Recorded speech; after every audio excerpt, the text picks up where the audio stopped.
Hi friends, welcome back to my channel. ఈరోజు recipe వచ్చేసి షాహీ పన్నీర్ పులావ్.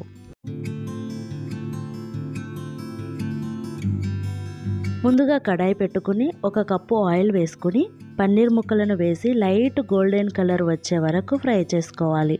ఇలా మంచి కలర్ వచ్చిన తర్వాత ఈ పన్నీర్ ముక్కలను తీసి ఒక ప్లేట్లో పెట్టుకుని పక్కన పెట్టుకోవాలి.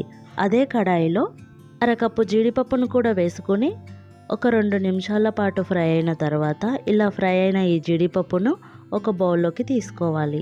జీడిపప్పును ఫ్రై చేయగా మిగిలిన ఆయిల్లోనే లవంగాలు, యాలకులు, చెక్క, షాజీరా, బిర్యానీ ఆకును వేసుకుని ఒక 2 నిమిషాల పాటు ఫ్రై చేసుకోవాలి. ఈ మసాలా మంచిగా ఫ్రై అయిన తర్వాత ఉల్లిపాయ ముక్కలను కూడా వేసుకోవాలి.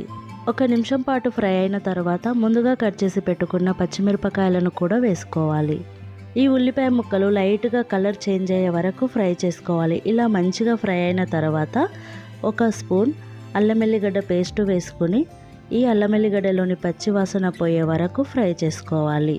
ఇలా ఫ్రై అవుతున్న ఉల్లిపాయ ముక్కల్లో క్యారెట్ ముక్కలు, అలాగే బఠానీ, 1 స్పూన్ ఉప్పు, 1 స్పూన్ కారం, 1/2 స్పూన్ పసుపు, 1/2 స్పూన్ ధనియాల పొడి, 1/2 స్పూన్ జీలకర్ర పొడి, 1/2 స్పూన్ గరం మసాలాను వేసుకుని ఈ మసాలాని ఒకసారి మంచిగా కలుపుకొని ఈ ఆయిల్లో ఒక 5 నిమిషాల పాటు ఈ మసాలా మంచిగా ఫ్రై అవ్వాలి. అప్పుడే బిర్యానీకి మంచి టేస్ట్ వస్తుంది.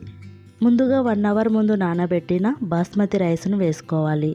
ముందుగా ఫ్రై చేసి పెట్టుకున్న పన్నీర్ ముక్కలను, అలాగే జీడిపప్పును కూడా వేసుకోవాలి.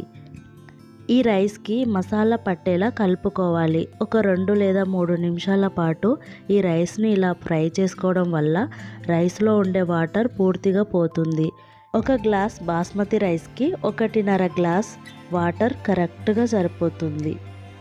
ఒకసారి ఇలా మంచిగా కలుపుకున్న తర్వాత ముందుగా కట్ చేసి పెట్టుకున్న కొంచెం పుదీనా, ఫ్రై చేసి పెట్టుకున్న ఆనియన్స్ను కూడా వేసుకోవాలి. మూత పెట్టి ఒక 20 నిమిషాల పాటు దమ్ చేయాలి. మనము ఈ పులావ్ని కుక్కర్లో చేస్తే 1 లేదా 2 విజిల్స్కి మనకు ఈ పులావ్ రెడీ అయిపోతుంది. 20 నిమిషాల తర్వాత మూత తీసి కొంచెం కొత్తిమీరను వేసుకుని ఈ పులావ్ను ఒకసారి కలుపుకోవాలి. చూడండి ఎంత పర్ఫెక్ట్గా వచ్చిందో. ఈ పులావ్ని మనం ఒక బౌల్లోకి తీసుకుందాం. షాహీ పన్నీర్ పులావ్ రెడీ అయిపోయింది.